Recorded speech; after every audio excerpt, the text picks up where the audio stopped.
السلام عليكم ورحمة الله وبركاته. الحمد لله الذي من تكلم سمي نطقه ومن سكت علم سره ومن عشف عليه رزقه ومن مات فإليه منقلب لا تدركه الأبصار وهو يدرك الأبصار وهو لطيف خبير. وصلى الله على محمد صلى الله عليه وسلم. رسول الله صلى الله عليه وسلم فوق النبيين في خلقه وفي خلقه ولم يدانه في علم ولا كرم. رسول الله صلى الله عليه وسلم فالمستمسكون به مستمسكون بحبل الغيب منكسر.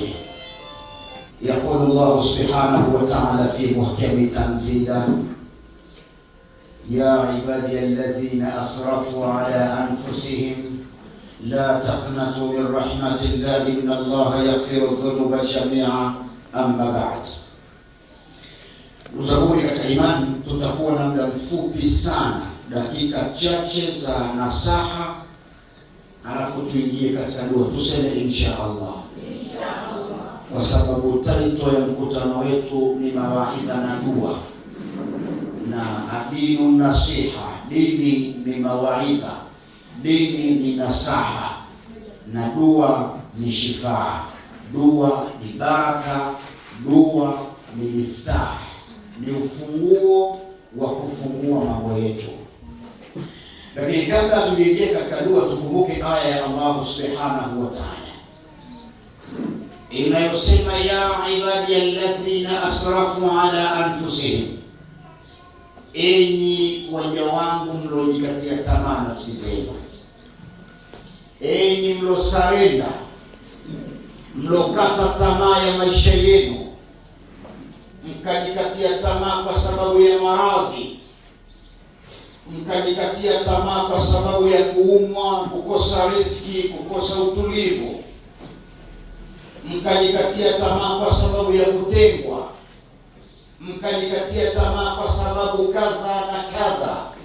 Allah anasema la taqnatu min rahmatillah, msikate tamaa na rehema za Allah. Hata kama umefanya madhambi makubwa kiasi gani, usijione kwamba wewe hufai mbele ya Mola wako. Udhu ila Allah, wewe rudi kwa Mola wako, omba istighfar. Inna Allaha yaghfiru dhunuba jamia, Allah husamehe dhambi zote. Tunaposema dhambi zote, kwamba hakuna dhambi ambazo umefanya wewe na ukaistighfar kwa Mola wako akaacha kukusamehe. Lazima atakusamehe, ila ubaya unatokea pale mwanadamu anapokufa na dhambi, na dhambi ambazo hazisamehewi ni dhambi za ushirikina.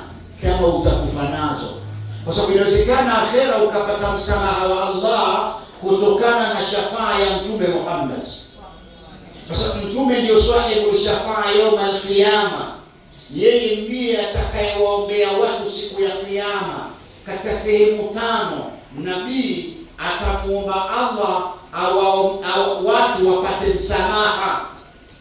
Yaani kipindi ambacho watu wanapaparika katika joto ambalo halina mfano wake, katika jua kali, katika mhangaiko mkubwa na mfadhaiko, binadamu wanakuwa kimbilia mitume na manabii katika kuomba msaada. Wataenda kwa Nabii Adam, watamwambia: ya abal bashar, ewe baba wa viumbe, hakika sisi tumetokana na wewe. Wewe ndiye Allah akakuumba kwa mikono yake, akakupulizia roho, kakuweka peponi. Tuna shida sisi, tuombee kwa Mwenyezi Mungu atufifishie ghadhabu, kwa sababu hiyo siku wakana yauman ala alkafirina athira, ni siku nzito. Wakana yauman ala alkafirina asira, ni siku nzito kwa watu wakorofi, ni siku nzito kwa watu makafiri, ni siku nzito kwa watu waliomkufuru Allah, ni siku nzito kwa watu walioishi duniani kwa utashi wao. Adam tuobe kwa Allah, Nabii Adam atasema mimi nilipewa kweli, nimeumbwa na Mungu kweli, nimepewa roho kweli, nikawekwa peponi kweli, lakini kuna makatazo Allah kanikataza nisiyafanye. Ila nilikosea, nilighafilika mimi na mwenzangu, mimi na mke wangu tulighafilika, tukafanya madhambi hayo. Tuliambiwa tusile tunda ya mti fulani, tukaukurubia mti ule. Allah akatukasirikia hasira ambazo hajawahi kukasirika kabla ya hapo, wala hajakasirika baada ya hapo namna hiyo. Hivyo mimi sina, yani naona aibu, nina yangu mazito. Siwezi kusimama mbele ya Allah nimwambie Rabbi niwasamehe hawa, idhhabu ila ghairi, nendeni kwa wengine. Watakwenda kwa Nabii Nuhu wakiwa na wasiwasi, hawana uhakika kwamba watakubaliwa jambo lao. Watamwambia ya Nabii Allah Nuhu, ewe mtume wa Allah, sisi tuna jambo letu. Ni siku zito hiyo, ni siku ambayo binadamu watatokwa na jasho. Ili kuna mtu jasho lake litavuja hadi linakaa ardhini, linajia ardhi, linaanza kupanda kwenye miguu yake, linafunika nyayo za miguu yake jasho. Kuna watu watatokwa na jasho litajia ardhini hadi linawafikia magotini mwao. Kuna watu jasho litafika viunoni, kuna wengine jasho lao litafika hadi shingoni. Yaani mwanadamu yupo kwenye kisimamo ambacho Allah amesema ta'aruju almalaikatu warruh fi yawmi kana miqdaruhu 50,000 sana. Miaka 50,000 watu wamesimama kusubiri tu kuhukumiwa. Na ndio hapo ambapo watu wataishi kwa dhiki. Siku ambayo Allah anasema yawma yafiru lilmar'i min akhihi wa ummihi wa abihi wa sahibatihi. Kila mtu atamkimbia mwenzie. Mama atamkataa mtoto, wewe siku hiyo. Mume atamkataa mkewe, mimi siku hiyo. Ndugu watakimbiana.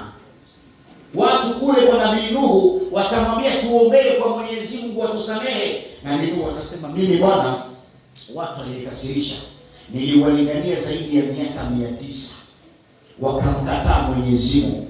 Nikaomba dua mimi kwamba Allah asiache jengo la kafiri yeyote.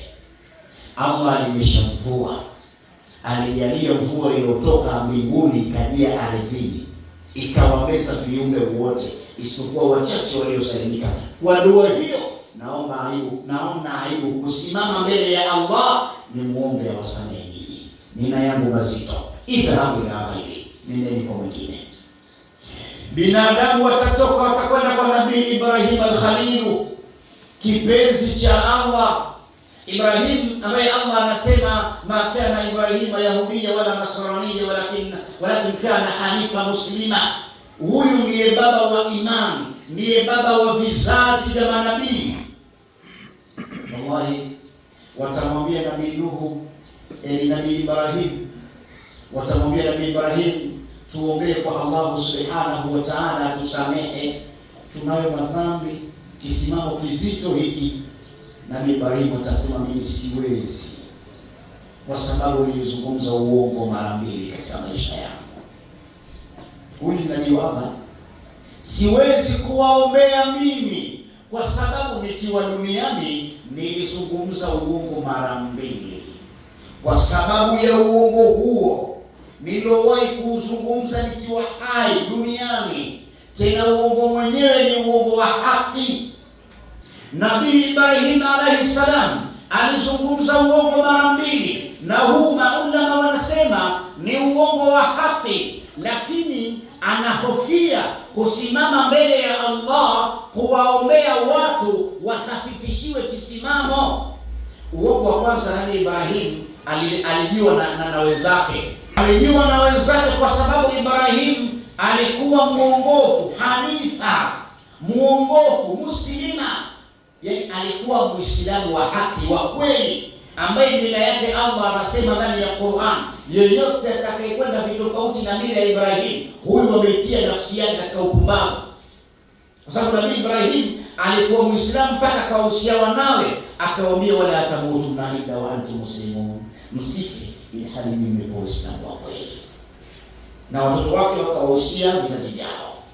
Nabii Ibrahim alijua na wenzake, wakamwambia bwana, tuna sherehe ya miungu.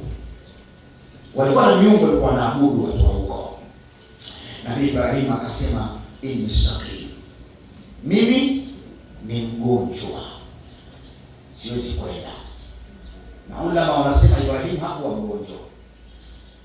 Lengo lake lilikuwa wale watoke waende wakasherehekee miungu, yeye afanye tukio. Alichokifanya ni vipi?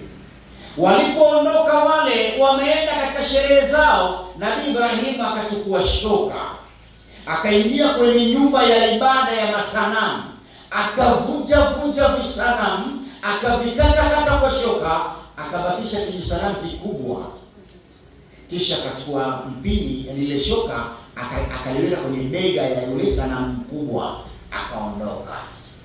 Wale watu wametoka, wakaja sasa waje watoe shukurani kwa miungu wao, wakakuta miungu wote wamevunjwa,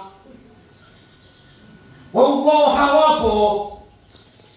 Wakaulizana, man yafalu hadha bi alihatina, nani ambaye amefanya haya kwa waungu wetu? Miongoni mwao wakasema, samaina fata yudhkaruhum yuqalu lahu Ibrahim. Tunamsikia kijana mmoja anapenda sana kuwataja waungu wetu, huyu anaitwa Ibrahim, na yeye tu watakuwa wamefanya haya. Wakamleta Ibrahim, wakamwambia Ibrahim, anta fa'alta hadha bi alihatina, wewe ndio umeyafanya haya kwa waungu wetu? Ibrahim akasema, sio mimi, yani bal kabiruhum hadha, huyu Mungu mkubwa huyu amekasirika kwa sababu mmemchanganya na tuungu tudogo, ameona wivu. Hivyo kwa kuwa anataka kuabudiwa yeye peke yake, ndo kawavunja waungu wadogo ili mumtukuze yeye peke yake. Fasaluhu in kanu yantiqun, muulizeni kama atasema huyo. Wakasema Ibrahim, asikala hizi tunajua ni sanamu aiongewa, tunaiulize. Ilibidi watengeneze tanuri la moto. Tumsalie Mtume. Wakatengeneza tanuri la moto, wakakusanya kuni, wakawasha moto, wakamfunga kamba Ibrahim, wakamtupa ndani ya tanuri la moto. Moto unawaka, ndege wanakuja, wanamwaga maji, wanakwenda kuchota maji mabaharini, wanakuja na maji kwenye midomo yao, wanadondosha kwenye tanuri la moto, ili mradi tu moto usimike, Ibrahim asalimike.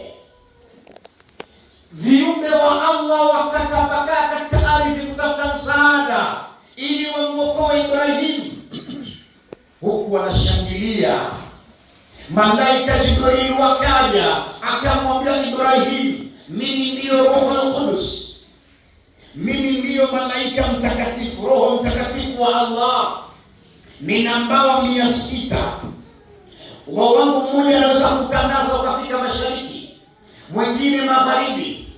Nimetumwa na Allah nikuokoe, nataka nikusaidie Ibrahim. Naweza nikapiga upepo mmoja tu moto ukazima. Unasemaje? Akasema, sitaki unisaidie Ibrahim, namtaka yule aliyekuumba wewe ndio aje anisaidie mimi. Akaja malaika Israfil, Mikail, walikuja malaika tofauti. Ibrahim akakataa, akasema nisaidie, namtaka Allah mwenyewe. Huku kuna kamdudu fulani kamjusi kanapuliza moto waka. Kamjusi hapa anapotengeneza kwenye kutazama kale suna ukikaona kale kauwe. Tena Mtume anasema ukipiga mara moja ukakaua unapata thawabu 100. Ukipiga mara 2 ukamkosa, mara ya 3 unapunguziwa. Kwa hiyo mjusi, Mtume anasema mpige pigo moja tu, ili ukipiga akafa unapata thawabu 100, kwa sababu wale kale kalikuwa kanachochea moto ili Ibrahim aungue. Alafu pia sasa hivi wachawi wanakatumia sana kale. Ili pia mijusi imejaa nyumbani kwako, kujua watu wamekutawala. Hata siri tena nyumbani kwako, kwa sababu wale wao wanakaa sehemu wanasikiliza. Wanatumiwa na wachawi. wanakaa wanasikiliza unaponongola na mume wako, wanapeleka taarifa, wanajua wewe na mume wako mnapanga nini, wanapeleka kwa wanga wanaharibu mipango. Na ndio hapa tunaambiwa mweni wa siri, kweni msiri, kuwa msiri wa mambo yako, sio mtu wa mbaya hiyo. Umepanga jambo lako hata alijatimia ndio kwanza mtaa mzima ameshajua. Sasa ameshakuhusuda litimie tena unafanyaje? Mtume anasema ni siri. Je, fanyeni tu watu wataona. Si hiyo tu, katika mjusi kale mate yake sumu. Kakilamba mswaki wako ukipiga mswaki utakuwa na matumbo kutwa kucha. Kila siku na matumbo. Ni sumu kale. Kana sumu mate yake yana sumu. Si hivyo tukaanza kudondoka kwenye chakula ukala bila kuliwa, ukapata na maradhi yasiyotilika. Kwa hiyo kikaona kale kapige, kakawa kanawasha moto kule kwa Nabii Ibrahim, ili Nabii Ibrahim aendelee kuugua. Walikuja malaika.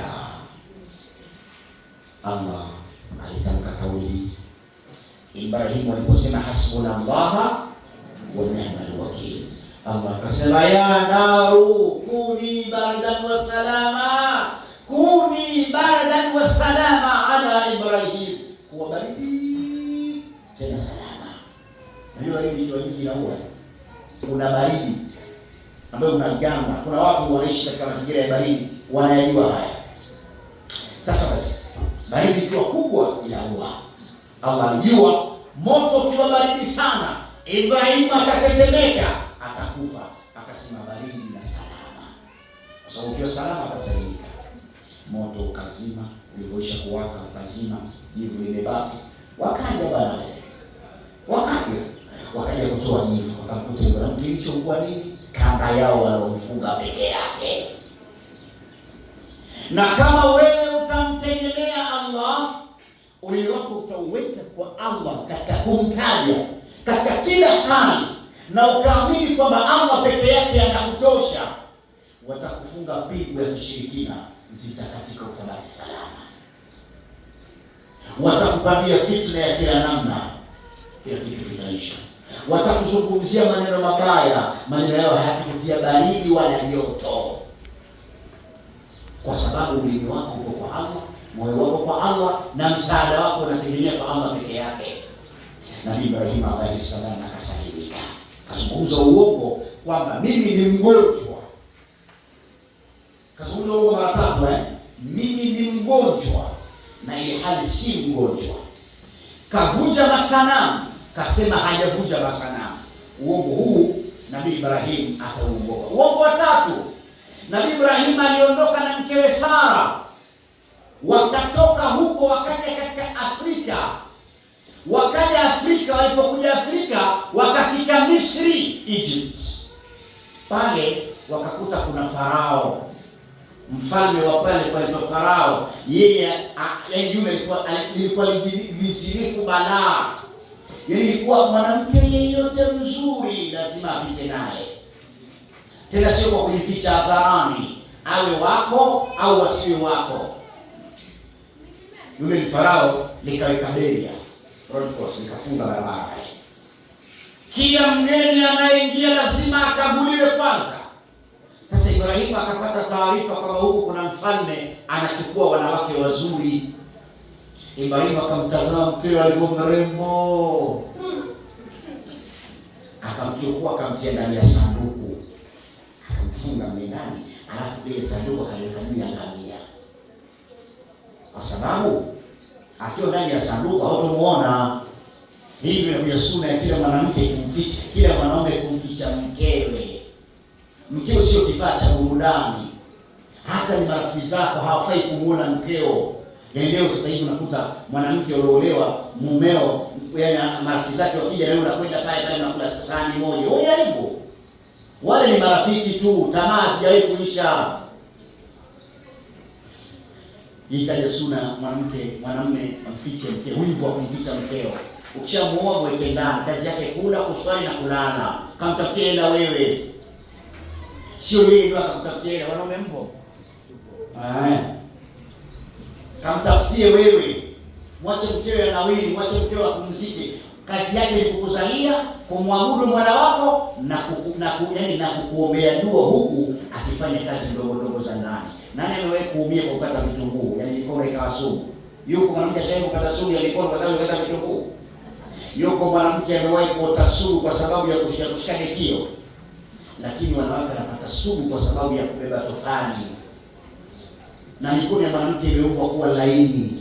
Sasa huyu mkeo kama ataenda kufanya kazi ngumu, vijana ndio vishatoka sokwe, akikupapasa hivi na kupiga msasa, anakukwangua kama gari kwa rangi.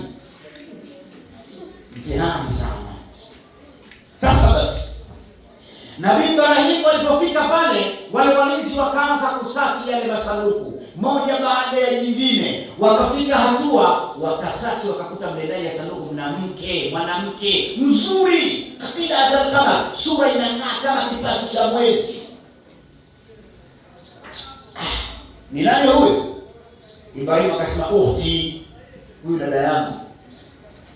Kwa sababu akisema ni dada, wataogopa, wataishi huyu dada atakuwa na mume wake, sio? Akasema, huyu ni dada yangu, sio mke wangu huyu. Dada yako, basi anatakiwa kwa mfalme. Ibrahim kamkataa mkewe, kasema ni dada, ili tu asichukuliwe na yule mfalme. Ni uongo wa haki. Lakini katika historia ya Ibrahim na Sara, koo zao zinakutana huko mbele. Ni kama mtu na binamu yake. Akasema, ukhti, huyu dada yangu. Wale walinzi wakamchukua wakampeleka kwa mfalme. Mfalme alipomwona Mama Sara kwa mrembo akapagawa. Hakutaka kusubiri. Hapo kwenye kiti cha enzi akataka afanye mabana yake. Ile jamaa likaondoa nguo ya kifalme, likatoa mapanga, likatoa kofia, likapeleka mkono wake kifuani kwa Mama Sara, nitakashike na yeye yale. Linapeleka mkono unaganda. Ushaikuona mkono, kitu kilitoka kwenye barafu zaidi ya mwezi. Mkono wa mfalme ukaganda. Hawezi kurudisha nyuma wala kuupeleka mbele wala hawezi kuukunja. Mkono umeganda mithili ya chuma. Akapatwa na mshangao mfalme. Akamwambia, nini hiki? Niombee bwanae. Mama Sara akamuombea. Mkono wake ukarudi kuwa salama. Kumbe unaweza Kikapeleka mkono wa kushoto. Kinataka kimguse, hakijamfikia, mkono unaganda tena. Niombe. Mama Sara akamuombea pale, akampigia dua, mkono ukarudi sawa. Utazanga Mama Sara anaongea ni mambo ya ile nzuri. Mama Sara anajua huyu akiganda hapa huko atutoki. Tutapigwa mapanga, tunauliwa ndani ya walinzi, wakijua mfalme wao wameganda. Kwa hiyo akamuombea ili kuepusha na balaa yasiendelee, kwa sababu anajua Allah anamnusuru. Yule jamaa alipoona haya maskhara, nikapeleka mguu nao kaganda. Niombe, nikaombewa tena. Alikomi ishaka unikope. Nikapeleka nilipoona kila kiungo kinachokaribia mwili wa Masara kinaganda, mimi mfalme nikasema, la jitumuni bi insani walakin jitumuni bi shaytan. Nyinyi hamkuniletea binadamu, huyu ni jini, muondoe. Simtaki. Wakamuondoa Mama Sara na hakuguswa na yule mfalme. Nabii Ibrahim amekaa sehemu, sasa Allah akamwekea TV tena live. Allah akafungua pazia. Nabii Ibrahim amekaa hivi chochoroni, anaona kinachoendelea. Alipokuja Mama Sara akaanza kupatwa na aibu hivi kwamba labda Ibrahim atahisi huyo mfalme kesha mchokonoa. Akaanza kuona aibu. Akasema, mke wangu, siwe na aibu, mimi nimeona kila kinachoendelea, najua huyo hajakugusa. Yule mfalme sasa, baada ya kuona muujiza uliotokea, akamchukua binti yake, binti mfalme anaitwa Hajira, akampa Mama Sara kama zawadi awe anamtumikia. Akawa kama house girl wa Mama Sara. Yule Mama Hajira akawa mfanya kazi ndani ya nyumba ya Ibrahim. Mama Sara akawa hawezi kushika mimba. Umri unaendelea, Ibrahim kacheza mechi goli alifungwi. Mama Sara akasema, yalla, hatuwezi kukosa kizazi. Ibrahim, hebu nenda kwa Hajira, nakupa huyu mfanyakazi wangu awe mkeo. Wewe Fanya kazi wako hiyo. Mwambie mume wangu, huyu hauzi gani mrembo, mchukue muoe. Unaweza? Uwezi. Na kama utafanya watu watakushangaa. Wewe, ningekuwa mimi ningelia. Kwani kuna nini? Kuna nini? Mapenzi tu hayo. Na kumcha Allah. Huyu Ismail ndio mtoto wa kwanza wa Ibrahim. Baadaye akaja kumjalia mama Sara, alipata mimba akiwa na miaka zaidi ya 90. Ibrahim alizungumza uongo mara 3. Uongo wa kwanza alisema inni saqimu, mimi ni mgonjwa, na ilhali alikuwa si mgonjwa. Uongo wa pili, mimi sijavunja masanamu, ilhali kavunja masanamu yeye. Uongo wa 3, kamkataa mkewe, kasema ni ukhti, hakusema ni mkewe. Hali hiyo ilipelekea yeye kuona aibu kusimama mbele ya Allah kuombea nyinyi ili Allah wasamehe. Binadamu wataenda kwa manabii tofauti, watakwenda kwa Nabii Musa, watamwambia Nabii Musa tuombee. Nabii Musa atasema mimi wewe kumpiga mtu ngumi akafa, nishawahi kuua mimi. Tena sikiliza, Nabii Musa kaua kabla hajawa nabii. Allah kampa unabii, lakini maana yake ameshamsamehe dhambi, si ndio? Kamsafisha, lakini bado siku ya Kiyama Nabii Musa ataogopa. Nishawahi kuua ile nafsi ile, bado inazoromesha mimi. Wewe ushaua wangapi? Wanafikiri kuua mpaka kumdunga mtu kisu, kumharibia mtu mambo yake ni kumuua, kumdhalilisha mtu ni kumuua, kumfanyia mtu figisu ni kumuua. Wangapi leo wanapaniana fitna mitaani? Acheni fitna, fitna ni mbaya. Alfitnatu ashaddu min alqatli, fitna ina nguvu kuliko kuua.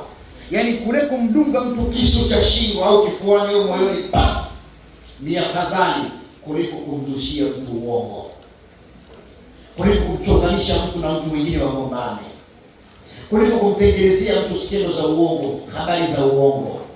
Nabii Musa atashindwa kuombea watu, watakuja kwa Nabii Isa. Nabii wengi watawaendea mpaka watakia Nabii Isa, wakija kwake watasema Nabii Isa tuombee. Nabii Isa atasema mimi siwezi. Nyinyi duniani mmenifanya kuwa Mungu, watu mkaniabudu mimi, mkamfanya mama yangu kama wa Mungu. Leo wengine wakanifanya mwana wa Mungu. Mimi sina uwezo huo, nasubiri kuojiwa. Tena Allah amesema siku ya Kiyama atamuuliza Yesu, ya Isa, anta qulta linnasi, wewe ndio uliwaambia watakhidhuni wa ummi ilahi min dunillah, mnifunua kufanya Mungu kuliko Mungu mimi.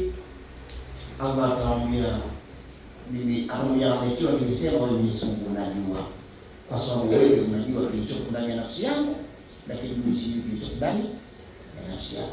Anta a'lamu, wewe ndio mjua siri. Nabii Isa anashindwa kuombea watu kwa sababu hizi tuhuma ambazo watu wanaingia duniani. Mwisho wa siku atakwenda kwa Mtume Muhammad, ana laha, mimi ndio mwenye jambo langu hilo ni langu mimi. Ataenda kwa Allah, atamwambia ya Rabbi, ewe Mola wangu, hawa ni umma wangu, hawa ni watu wako, ni viumbe vyako, na mimi umeniteua. Ya Rabbi, wakhafifishie msimamo. Allah atapunguza ule muda wa kusimama muda mrefu. Kuna watu wataingia motoni, watakaa mle. Mtume ataomba dua wale watu watolewe. Kweli walikuwa na madhambi, walikosea, wakakosa, wako jehanamu. Mtume ataomba Allah watolewe wale watu, wapelekwe peponi. Kuna watu watakuwa katika pepo ambayo ni ya chini, daraja ya chini, haina starehe nzuri, yani kama kijiji fulani hivi, sio kijiji cha duniani. Mtume ataomba watu wapandishwe. Unajua kuna pepo nzuri kama Firdaus, ile ya juu. Kule ndo kuna kila kitu. Mtu mmoja anapewa jengo, ukubwa wake ni sawa na mashariki na magharibi. Sawa Mwanamke sasa pale utaijarishwa wewe. Unajua kule wanaume tutapewa mahurulaini, mabikira 70. Msione wivu, ndio itakapokuwa huko. Wewe mumeo atapewa wanawake 70, wote mabikira. Alafu wewe mwanamke, umejiona umezeeka sasa hivi. Usimwona mume wako akutaki sana, umekuwa baby mama. Usiwe na wasiwasi, fanya ibada.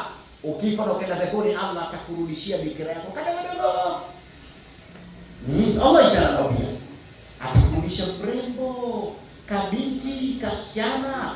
bikra, alafu utakaotoka na hedhi huko. Hakuna kutoka na hedhi. Kama ulikuwa na waume wawili, wa kwanza alikuoa akafa, wa pili akakuoa akafa, siku ya kiyama Allah atakuuliza unamtaka nani? Wewe ujichagulie sasa hapo. Si umenielewa? Ukisema mimi simtaki huyu wala huyu, Allah anakupa wa peponi. Ana ndevu laini, sio kama hizo zetu kama sungulela sufuria. Tumsalie Mtume. Alafu kule peponi kule utakuwa na wasaidizi. Uji unapenda kula hapa duniani, Allah atakuletea uji kwenye kikombe cha dhahabu, sahani ya dhahabu. Unapenda kunywa chai, utaletewa chai kwenye glasi ya dhahabu. Kule hakuna kuchoka. Yaani somona huko wanaume ni goli moja kaputi, ni jogoo. Yaani akipanda pale akitwale kasubiri shamaliza. Si ndio Kule akhera Allah atawapa wanaume nguvu za viuno, hawachoki na wewe huchoki, hakuna kusweat. Kila unachokitamani hapa duniani peponi utakikuta na kipo. Si unajua pombe? Pombe mnajua? Peponi utapewa pombe, takunywa.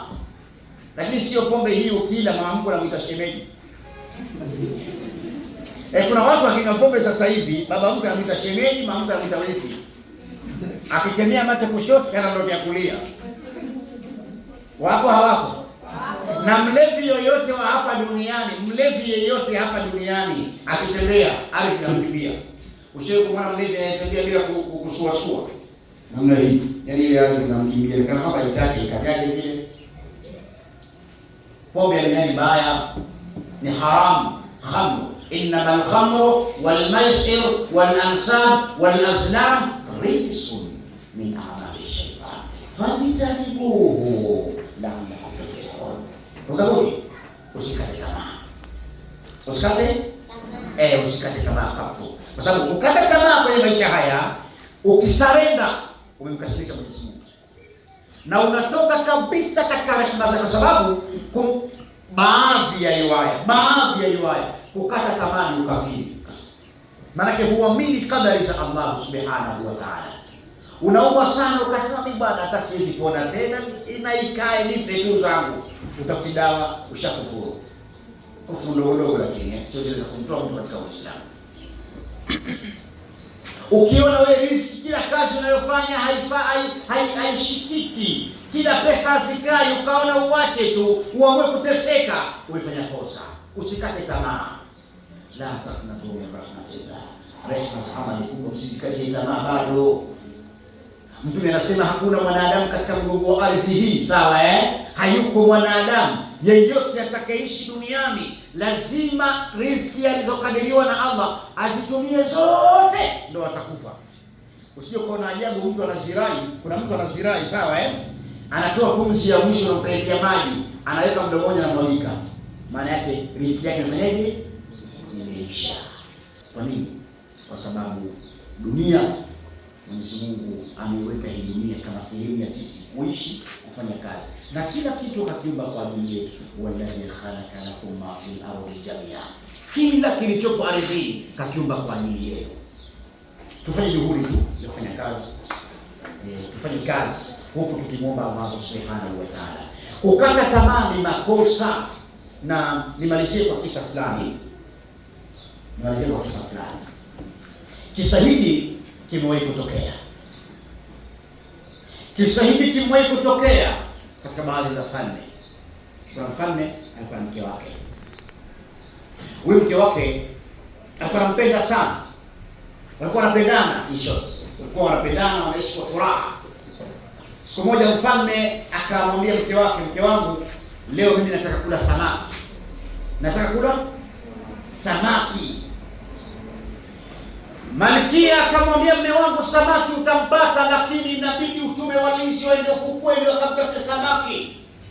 Walinzi wakaenda ufukweni, wakaenda siku ile wakazurura, hawajapata samaki. Ghafla kamwona mvuvi mmoja anatoka baharini, yule mvuvi anakuja na samaki huyu. Kwa sababu ya hali ya hewa ilikuwa mbaya siku ile, Akamwambia, bwana, huyu samaki tunamtaka, mfalme anamtaka, tukupe hela. Akasema, hapana, mimi nina familia, nina mke na watoto wanasubiri hii riziki wakale. Akasema, hapana bwana, inabidi umuuzie mfalme kwa sababu yeye ana haki. Wakamchukua yule mvuvi wakampeleka nyumbani kwa mfalme. Walipofika kwa mfalme, mfalme akamwambia, samaki yako huyu bei gani? Akasema, huyu samaki ni pesa 500. Pesa 500 za hizo ilikuwa ni pesa kubwa sana, na yuko ndani ya jumba la mfalme, kwa hiyo hapati shida huyo kuomba hela nyingi. Mfalme akatoa 500 akampa. Zamani ilikuwa mwanamke azungumzi na mwanaume. Zamani mwanamke ukitaka kuzungumza na mwanaume kuna pazia zinawekwa, mwanamke yuko upande wa pili, mwanaume ndio mnaongea, sio kama hivi tunatazamana. Mambo hubadilika. Yule alipomaliza, mfalme akamwendea mkewe, akamkabidhi samaki, akamuuliza, mume wangu, samaki huyu bei gani? Akasema, pesa 500. Akasema, huyu amekudhulumu, huyu samaki hafai kwa pesa 500. Ni pesa nyingi, samaki mdogo. Nataka uite yule kijana arudishe pesa zetu, achukue samaki wake. Mimi nitatoka na vijakazi wangu, nitaenda kutafuta samaki, nitapata. Mfalme akamwambia, bwana, mimi mfalme shatoa hela, nitamhitaji yule. Akamwita, nitakupa mbinu. Nitakupa mbinu. Moja ni mbinu. Yule mwanamke akafikiri kwa haraka, akapata mbinu. Sikiliza, mume wangu, nimepata wazo. Muite yule kijana, muulize hivi, samaki wake huyu dume, jike? Akisema samaki dume, tumwambie sisi tunataka jike. Akisema jike, tumwambie tunataka dume. Hapo sasa atarudisha hela zetu. Ndio wazo zuri. Akaitwa. Alipoitwa yule mvuvi, akaambiwa, bwana, hebu kidogo nikuulize, samaki wako dume, jike? Yule kijana akamwangalia mfalme, akacheka. Anakuuliza swali? Ana mfalme, toka nimezaliwa sio swali. Na sikutegemea kama mfalme kama wewe, mtu mkubwa, utaniuliza swali la kujua samaki dume au jike. Mimi nataka kuvua, tusije kukagua samaki baharini. Mfalme akapigwa na butwaa. Kapata jibu ambalo hakutegemea. Na ni kweli kuna mtu anaweza akaenda baharini kuvua alafu aje kukagua huyu demo, huyu boy. Yuko? Hamna. Hata wewe unayenunua samaki ukaanze kukagua. Labda ukute na vijimayai tumboni, unasema huyu alikuwa ameshika mimba eti. Lakini hamna anayejua samaki. Kwani samaki anainisia hivi kama tunaanza tukatazamana tukajua huyu mwanaume mwanamke. Hana matiti. Ana. Sasa basi, mfalme alipoona aibu ili heshima yake ilindwe, akatoa 500 nyingine, akaomba kwa ngapi? 1000.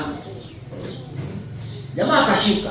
Baada ya kushuka kwenye jengo la kifalme, anashuka chini, mke yule malkia akaja, mume wangu, vipi mazaraje? Bwana, huyu nimeshindana naye, nimeongezea 500 nyingine. Umeongeza. Malkia roho inawaka. Isitotaka kurudisha 500 wewe unaongeza. Huyu kijana hataki kuondoka na hizo pesa.